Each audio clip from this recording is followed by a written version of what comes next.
Hello friends, पिछले video में हमने कंप्यूटर के मोस्ट इम्पॉर्टेंट 50 एमसीक्यू को कंप्लीट किया था और आज की इस वीडियो में हम उसके आगे के एमसीक्यू को कंप्लीट करेंगे। तो चलिए हम अपने वीडियो को शुरू करते हैं और आप लोग इस वीडियो को पूरा ज़रूर देखना अगर आप लोग किसी भी एग्ज़ाम की तैयारी कर रहे हो तो, क्योंकि ये एमसीक्यू आप लोगों के लिए मोस्ट इम्पॉर्टेंट एमसीक्यू हैं। तो चलिए हम अपने वीडियो को शुरू करते हैं।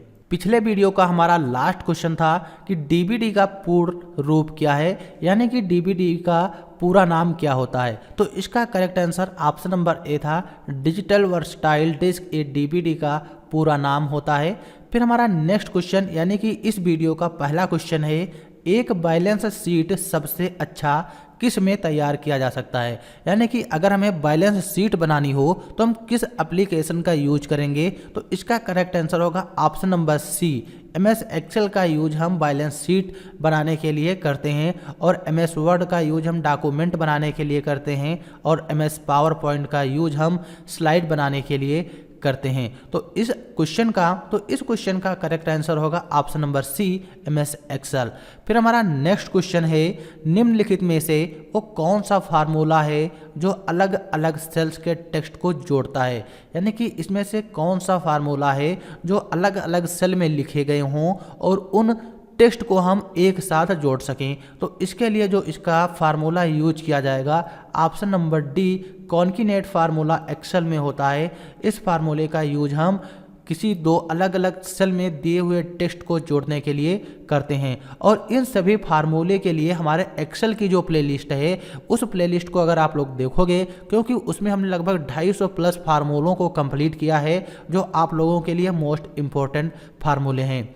फिर हमारा नेक्स्ट क्वेश्चन है, कंप्यूटर की प्रमुख विशेषता है।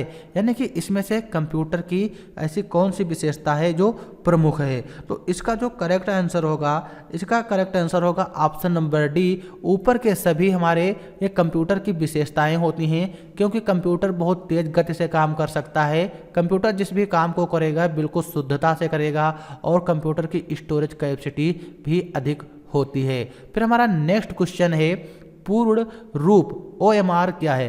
यानी कि what is the full form OMR का पूरा नाम क्या है। तो इसका जो करेक्ट आंसर होगा ऑप्शन नंबर ए, यानी कि optical mark reader is correct answer. तो ऑप्शन नंबर ए ये OMR का पूरा नाम होता है। फिर हमारा नेक्स्ट क्वेश्चन है, Excel expression equal left Microsoft Excel double quote के अंदर लिखा गया है, फिर कामा 10 का मान क्या होगा। यानी कि यहाँ पर इस क्वेश्चन का कहने का मतलब ये है कि जब हम एक्सेल में इस फार्मूले को लगाएंगे, यानी कि इक्वल लेफ्ट लगाएंगे, बीच में हम माइक्रोसॉफ्ट एक्सेल लिखेंगे और यहाँ पे कॉमा लगा के 10 लिखेंगे, तो इसका करेक्ट आंसर क्या होगा। तो इसका जो करेक्ट आंसर होगा option number C, Microsoft is correct answer. जैसे कि इसका चलो हम प्रैक्टिकल आप लोगों को दिखा देते हैं, क्योंकि इसका कहने का मतलब है कि इस वर्ड से, यानी कि जो यहाँ पे माइक्रोसॉफ्ट एक्सेल लिखा गया है, इस वर्ड से हमें लेफ्ट के 10 नंबर चाहिए, यानी कि लेफ्ट से 10 लेटर चाहिए। तो यहाँ पे सबसे पहले हम काउंट करते हैं, जो हमारा यम लेटर 1 नंबर पे है, फिर 2, फिर 3, 4, 5, 6, 7, 8, 9, 10, यानी कि जो स्पेस दिया गया इसको अगर काउंट करें तो ये भी हमारा 10 नंबर पे आएगा। तो टोटल यहाँ पे माइक्रोसॉफ्ट हमारे आ जाएंगे, जो माइक्रोसॉफ्ट दिया है ये हमारा पूरा आ जाएगा। तो चलिए इसके लिए हम एक्सेल को ओपन करते हैं और इस फार्मूले को हम एक्सेल पे रन करा के भी आपको दिखाएंगे। तो यहाँ पे हमने इस फार्मूले को कॉपी किया और यहाँ पे एक्सेल को ओपन करेंगे और यहाँ पे हम वही चीज़ लिख देंगे। तो ये चीज़ भी यहाँ पे नहीं आएगी, उसके लिए यहाँ पे हम नीचे लिख लेते हैं, जैसे इक्वल लगाएंगे, यहाँ पे हम फार्मूला लगाएंगे, लेफ्ट ब्रैकेट ओपन करेंगे, डबल कोड के अंदर यहाँ पे हम लिखेंगे माइक्रोसॉफ्ट। यहाँ पे हम स्मॉल में लिखें या कैपिटल में लिखें इससे में कोई दिक्कत नहीं, यहाँ पे हम माइक्रोसॉफ्ट लिख लेते हैं। तो यहाँ पर हमने इतना फार्मूला लिख लिया, जो फार्मूला सेम ऊपर लिखा है वही फार्मूला हमने नीचे लिखा और इंटर करेंगे। तो आप लोग यहाँ पे देखिए, यहाँ पे माइक्रोसॉफ्ट केवल लिख के आएगा, क्योंकि लेफ्ट साइड से 10 लेटर ले लेगा। तो आप लोग समझ गए होंगे कि इस फार्मूले का यूज क्या होता है। फिर हमारा नेक्स्ट क्वेश्चन है, कंप्यूटर में एक त्रुटि के रूप में जाना जाता है। यानी कि अगर कंप्यूटर में कोई त्रुटि होती है तो उस त्रुटि को हम किस नाम से जानते हैं। तो इसका जो करेक्ट आंसर होगा ऑप्शन नंबर बी, यानी कि बग इज करेक्ट आंसर। फिर हमारा नेक्स्ट है, एक्सेल में टाइम फंक्शन के लिए पूर्ण सिंटेक्स क्या है। यानी कि एक्सेल में अगर हमें टाइम फार्मूला लगा के कोई टाइम डेट इंसर्ट करना हो तो उसके लिए कौन सा इसमें से फार्मूला करेक्ट होगा। तो इसका जो करेक्ट आंसर होगा ऑप्शन नंबर बी। सबसे पहले हमें इक्वल लगा के टाइम फार्मूला लिखना है, फिर ब्रैकेट के अंदर हावर कामा मिनट कामा सेकेंड, ये टाइम का बिल्कुल करेक्ट फार्मूला होता है।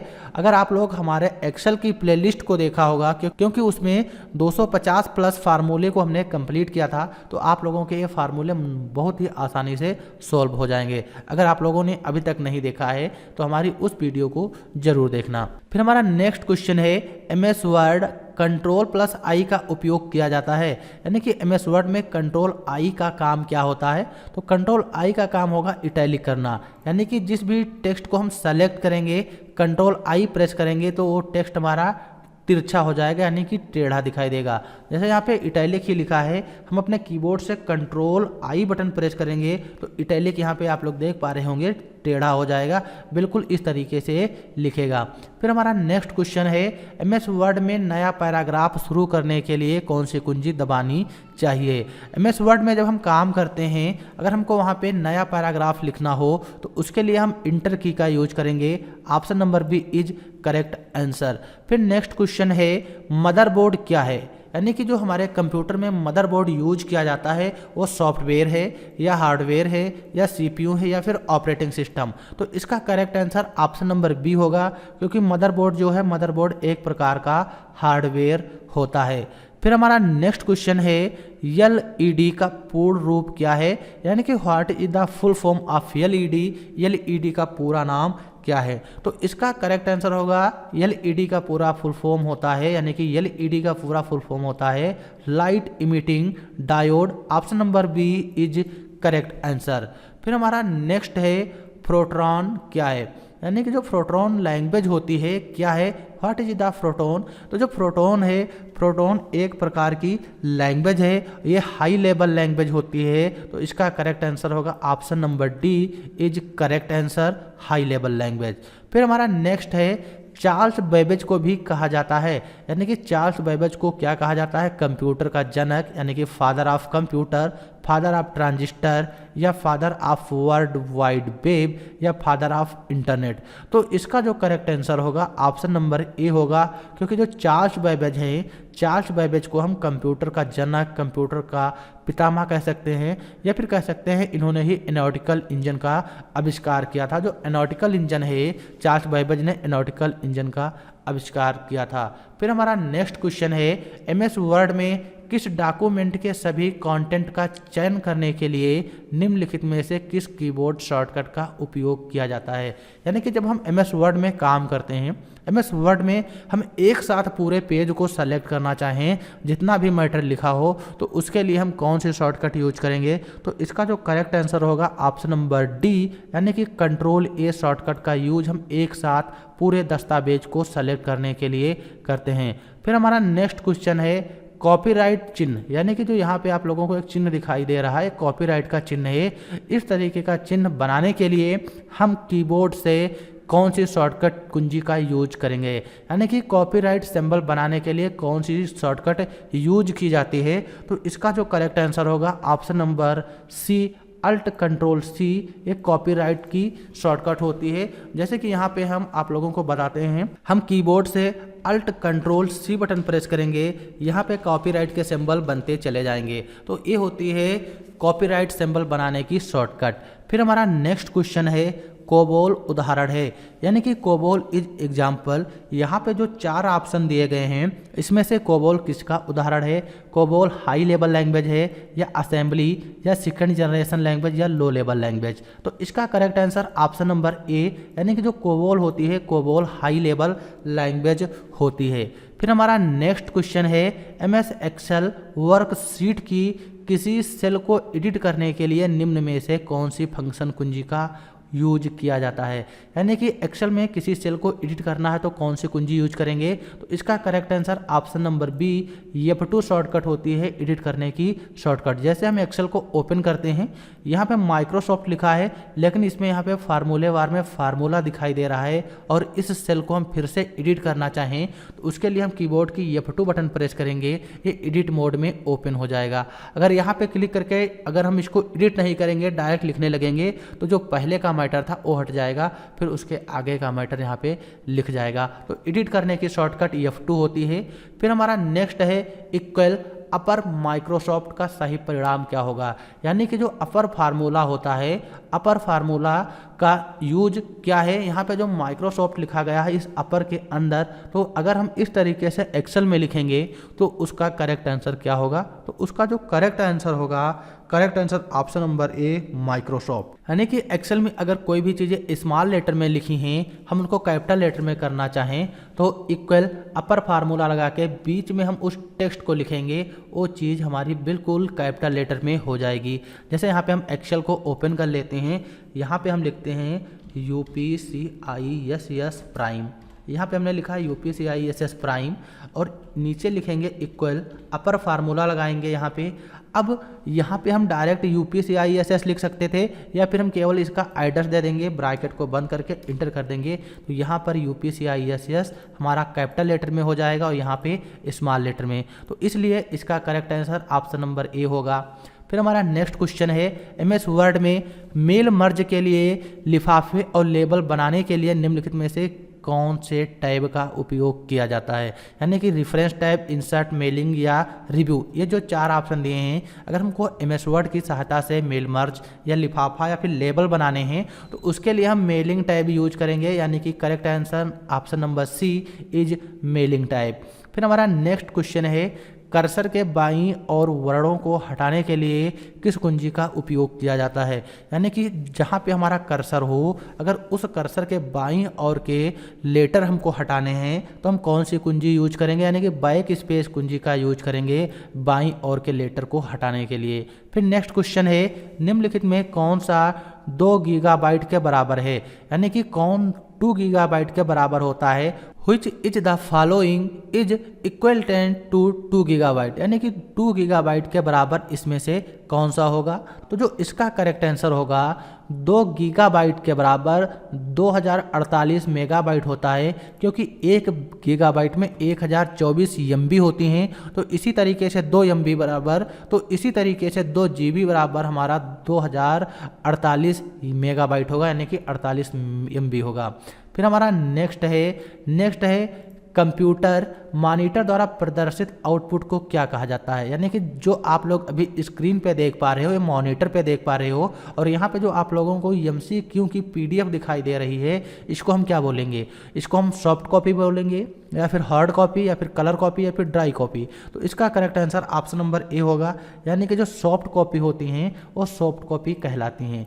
फिर हमारा नेक्स्ट क्वेश्चन है MS वर्ड में निम्नलिखित में से कौन सी keyboard shortcut font dialog box window खोलता है। अगर हम MS वर्ड में काम कर रहे हैं, हमको वहाँ पे फॉन्ट डायलॉग बॉक्स ओपन करना है, तो उसके लिए ऑप्शन नंबर बी यानी कि Ctrl+D शॉर्टकट का यूज करेंगे। फिर हमारा नेक्स्ट क्वेश्चन है वर्ड प्रोसेसिंग प्रोग्राम में किस प्रकार की फाइल बनाई जाती हैं। यानी कि एक क्वेश्चन रिपीटेड आ रहे हैं, 1-2 क्वेश्चन यहाँ पे रिपीट हो गए हैं। तो वर्ड प्रोसेसिंग प्रोग्राम में अगर हमको फाइल बनानी हो या फिर किसी प्रकार की फाइल हो तो उसके लिए हम डॉक्यूमेंट फाइल यूज करते हैं, यानी कि डॉक्यूमेंट फाइल कहा जाता है। यानी कि option number D is correct answer. फिर हमारा नेक्स्ट क्वेश्चन है निम्नलिखित में से माइक्रोसॉफ्ट ऑफिस में कौन सी फंक्शन कुंजी का उपयोग प्रिंट प्रीव्यू विंडो प्रदर्शित करने के लिए किया जाता है। यानी कि माइक्रोसॉफ्ट ऑफिस में अगर हमको प्रिंट प्रीव्यू देखना हो तो उसके लिए हम कौन सी शॉर्टकट का यूज करेंगे। तो इसका जो करेक्ट आंसर होगा ऑप्शन नंबर ए Ctrl+F2 यूज हम करेंगे प्रिंट प्रीव्यू शॉर्टकट देखने के लिए। जैसे कि अभी हम Ctrl+F2 बटन प्रेस करेंगे तो आप लोगों के सामने इस तरीके से प्रिंट प्रीव्यू की विंडो ओपन हो जाएगी। इस तरीके से हम प्रिंट प्रीव्यू देख सकते हैं। फिर हमारा नेक्स्ट क्वेश्चन है टाइम्स न्यू रोमन एक प्रकार का है। यानी कि जो टाइम्स न्यू रोमन है, ये इसको हम क्या बोलते हैं, font family, font face, font style या फिर फॉन्ट साइज। तो टाइम्स न्यू रोमन एक प्रकार की फॉन्ट स्टाइल होती है। अगर हम किसी भी टेक्स्ट की फॉन्ट स्टाइल बदलना चाहें तो फॉन्ट स्टाइल में जाके वहाँ से हम बदल सकते हैं। माइक्रोसॉफ्ट ऑफिस समूह के किस एप्लीकेशन का उपयोग स्प्रेडशीट बनाने के लिए किया जाता है? यानी कि माइक्रोसॉफ्ट ऑफिस जो है उसके कौन से समूह यानी कि किस प्रकार के एप्लीकेशन में हम स्प्रेडशीट यानी कि डाटा एंट्री से रिलेटेड काम करेंगे? तो इसका जो करेक्ट आंसर होगा यानी कि वो माइक्रोसॉफ्ट एक्सेल होता है। एक्सेल पे हम काम स्प्रेडशीट का करते हैं। फिर हमारा नेक्स्ट क्वेश्चन है, माइक्रोसॉफ्ट ऑफिस का पहला संस्करण जारी किया गया। यानी कि माइक्रोसॉफ्ट ऑफिस का पहला संस्करण कब जारी किया गया? वो जो जारी किया गया था वो कौन सा पहला संस्करण था? तो इसका जो करेक्ट आंसर होगा option number C, Apple Macintosh OS. यानी कि एप्पल मैकिन्टोश ऑपरेटिंग सिस्टम, ये माइक्रोसॉफ्ट ने जो सबसे पहला अपना संस्करण जारी किया था वो हमारा एप्पल मैकिन्टोश ऑपरेटिंग सिस्टम था। Option number C is correct answer.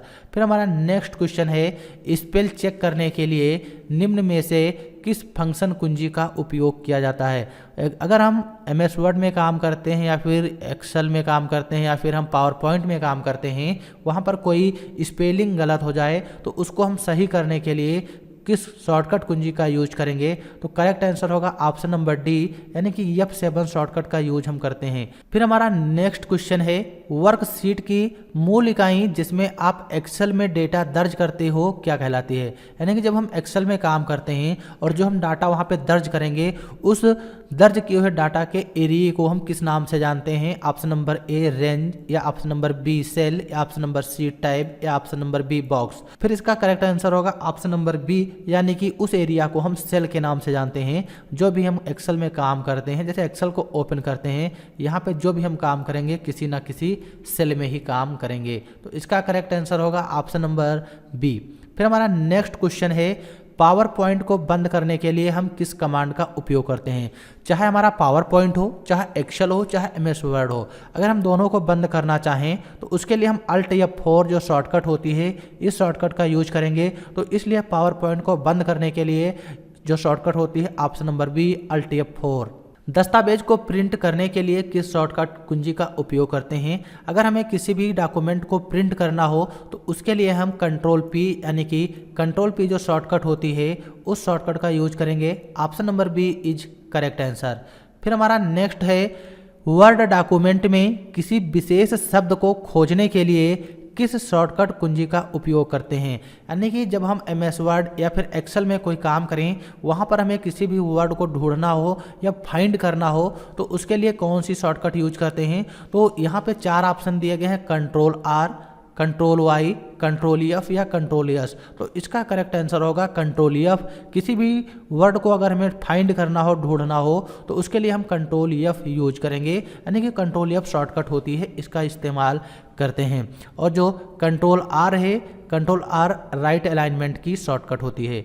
MS Excel की वर्कबुक या फाइल का एक्सटेंशन होता है, यानी कि जो MS एक्सेल की वर्कबुक होती है उस फाइल का एक्सटेंशन क्या होगा? तो इसका जो करेक्ट आंसर होगा, correct answer option number D .xlsx। .xlsx ये हमारा MS एक्सेल का फाइल एक्सटेंशन होता है। किसी सेल में किए गए कार्य में संशोधन करना कहलाता है, यानी कि जब हम एक्सेल में कोई भी काम करें, अगर किसी सेल में कोई डाटा दिया गया है उस डाटा को हमें बदलाव करना है यानी कि थोड़ा बहुत उसमें चेंज करना है तो उसको हम बोलेंगे एडिटिंग।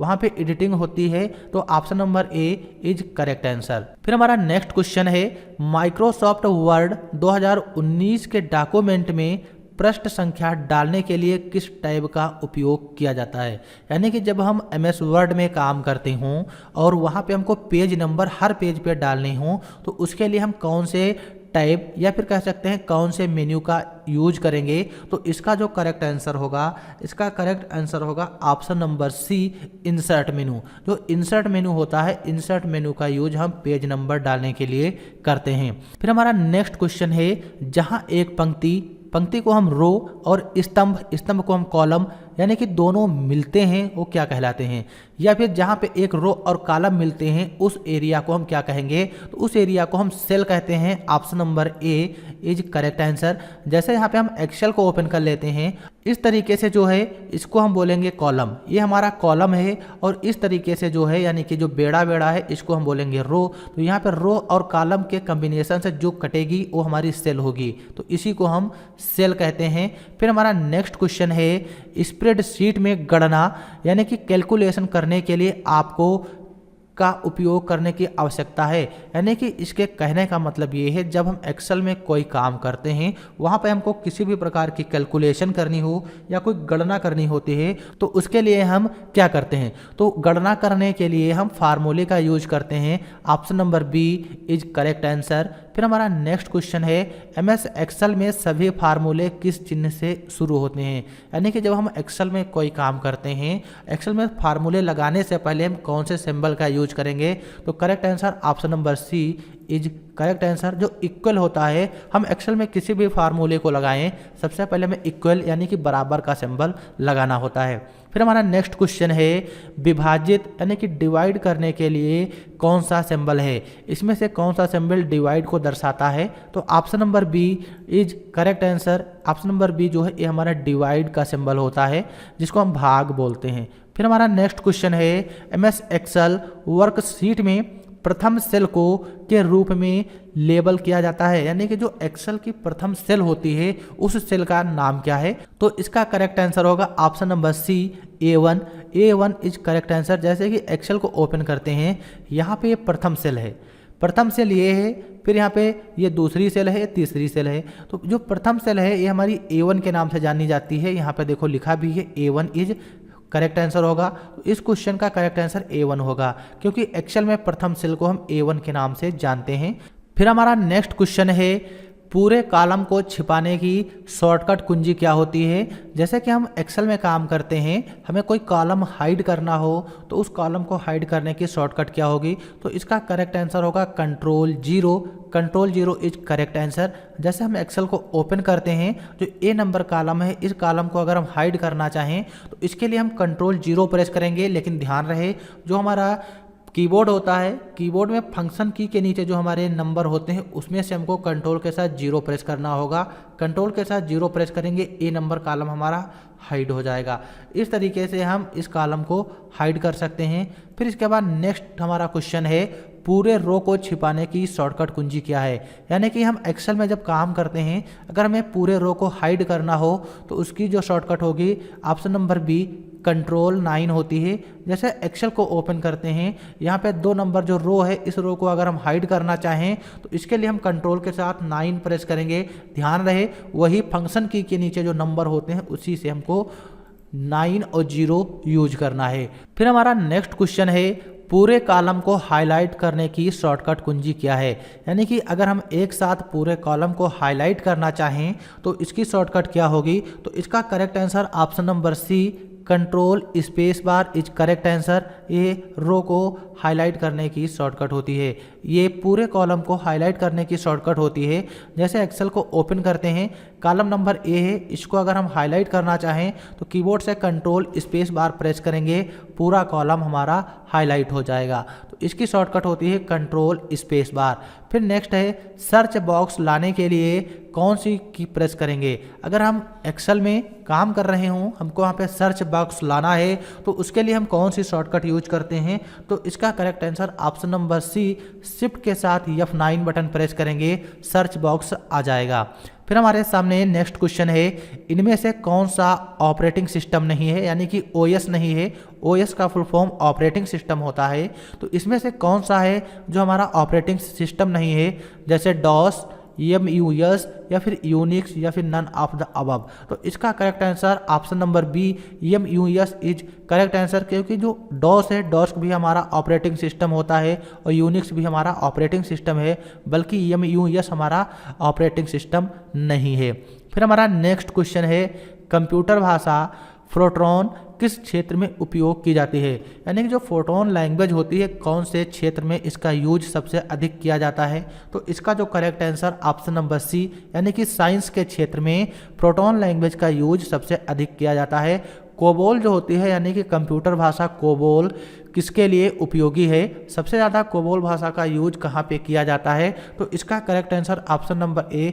जैसे कि हमें कोई भी प्रोफेशनल काम करने हो तो हम कोबोल लैंग्वेज यूज करते हैं। फिर हमारा नेक्स्ट क्वेश्चन है सबसे तेज प्रिंटर कौन सा है, यानी कि सबसे तेज कौन सा प्रिंटर प्रिंट करता है, तो इसका करेक्ट आंसर होगा ऑप्शन नंबर ए, जो हमारा लेजर प्रिंटर होता है। लेजर प्रिंटर सबसे तेज गति से उस डॉक्यूमेंट को प्रिंट कर सकता है। फिर हमारा नेक्स्ट क्वेश्चन और इस वीडियो का लास्ट क्वेश्चन है 200, यानी कि जो ओरेकल होता है, ओरेकल क्या है, यानी कि ओरेकल क्या है, व्हाट इज ओरेकल, तो इसका जो करेक्ट आंसर होगा option number C, database software. अगर हमको डाटा से रिलेटेड कोई भी काम करना हो तो हम डाटाबेस सॉफ्टवेयर होते हैं उस पर काम करते हैं। तो ओरेकल जो होता है ये हमारा डाटाबेस सॉफ्टवेयर होता है। और इस वीडियो में हमने टोटल 200 क्वेश्चन को कंप्लीट कर लिया, यानी कि 200 क्वेश्चन हम इसमें कंप्लीट कर लिए हैं टोटल। अब तक हमारे 4 वीडियो एमसीक्यू के अपलोड कर दिए गए हैं, और जो हमने एमसीक्यू के वीडियो अपलोड किए ये वीडियो मोस्ट इंपॉर्टेंट वीडियो हैं। तो आप लोग हमारे चैनल पर जाकर इन वीडियो को देख सकते हो, और आगे से हम फिर स्टार्ट करेंगे उसके आगे के क्वेश्चन, ये हमारे मोस्ट इंपॉर्टेंट क्वेश्चन हैं। तो चलिए हम मिलते हैं अगले वीडियो में, और अगर आप लोगों को हमारा वीडियो पसंद आया हो तो लाइक जरूर करना। वीडियो देखने के लिए आप लोगों का बहुत बहुत धन्यवाद। Thanks for this watching video.